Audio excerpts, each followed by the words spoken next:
Want to speak real English from your first lesson? Sign up for your free lifetime account at EnglishClass101.com. Hi everybody, my name is Alicia. Welcome back to Know Your Verbs. In this episode, we're going to talk about the verb read. Let's get started.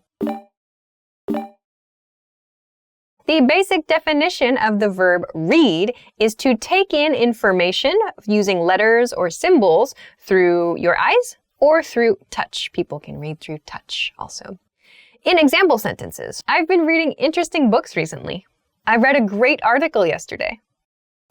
Let's look at the conjugations of this verb. Present, read, reads.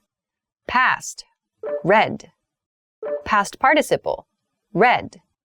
Progressive, reading.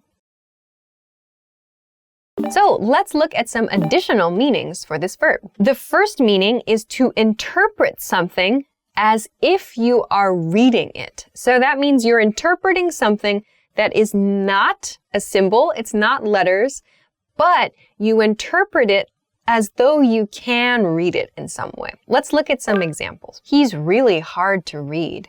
My best friends can read me like a book. Okay, so the first example, he's really hard to read, means he's really hard to interpret. He's really hard to understand. So maybe someone that you know, their emotions are not very clear always, or it's not easy to know what they're thinking. We can say that person is hard to read, like it's hard to interpret their thinking. It's hard to interpret them.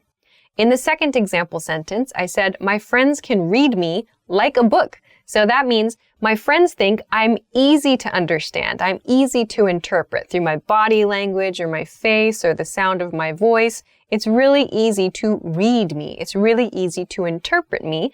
So easy, it's like reading a book. So I'm very easy to understand is the meaning there. So this kind of read we can use for people, or maybe even we can use for like situations too. So to read something like it's symbols, even though it's not symbols. The second meaning for this verb is to assign meaning to something else, to assign a meaning to something else, so to give a meaning to something. So examples of this passage can be read totally differently. How did you read that message? So here, read doesn't mean like physically taking in the information in a message or in a book. It means understanding or giving a certain meaning to something. So in the first example, it was, this passage can be read totally differently, means this passage or the meaning of this passage could be understood in a different way. So that doesn't mean there's a different way to read, like physically take the information in.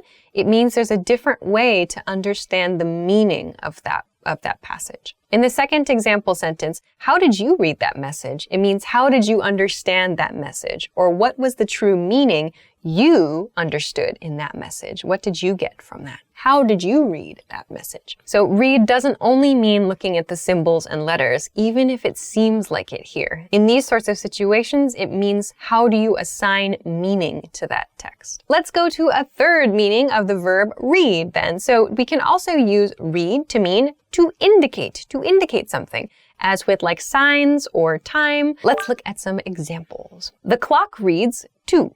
The sign reads visitors not permitted. So here I'm using the present tense for both of these example sentences. The clock reads means the clock indicates 2 o'clock, or the clock says 2 o'clock. So when there's some indication, there's some sort of message from a sign, from a clock, from, I don't know, bulletin board maybe, whatever. It's indication. We can use the verb read to talk about that. So the sign reads 2 o'clock. The sign reads visitors not permitted, to indicate. Let's look at some variations now for this verb. The first one is to read into something. This means to believe in a deeper meaning of something. However, in some cases, there's no deeper meaning. It's like we think there's deeper meaning for something, but there really isn't. Let's look at some examples of this. She's being extra nice to him. I'm trying not to read into it, but I wonder if they're dating. Don't read into his comments. Okay, so both of these mean like Actually, in both of these, I've given kind of a negative situation. In the first one, I'm trying not to read into it. Means I'm trying not to see a deeper meaning in this situation, but I wonder if they're dating because she's being extra nice to him. So there's a little bit of curiosity there.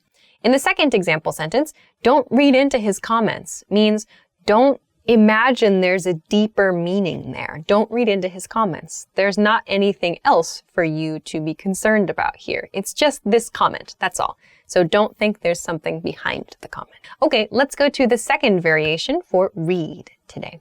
The second variation is to read between the lines, to read between the lines. This means to understand something that's not directly stated. This is a very important skill, and so many, I think, countries have different ways of expressing this concept. But in English, we say to read between the lines, to see or to understand something that people don't explicitly say. Examples. The manager said he was happy with last month's performance, but reading between the lines, I think he wishes we had done better. And I think if you read between the lines, you'll see that the company is not doing so well. So in the first example sentence, we see this presentation. The manager was happy with the performance, but reading between the lines, I think he wishes we had done better. That suggests that maybe there was a comment or there's some information there that makes the speaker think the manager's actually hiding some disappointment. So there's something about the manager's behavior that maybe indicates his true feelings are different from his happy kind of presentation. In the second example sentence, I think if you read between the lines, you'll see that the company is not doing so well.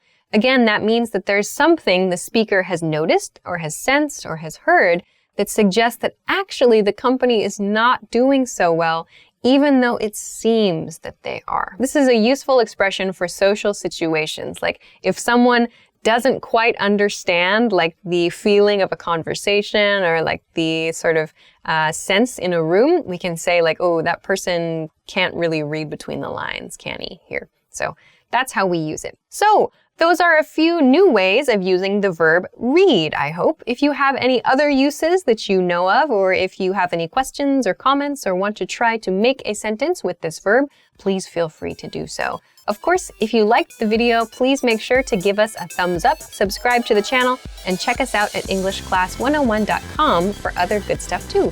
Thanks very much for watching this episode of Know Your Verbs, and we'll see you again next time. Bye-bye. In the second... Happens.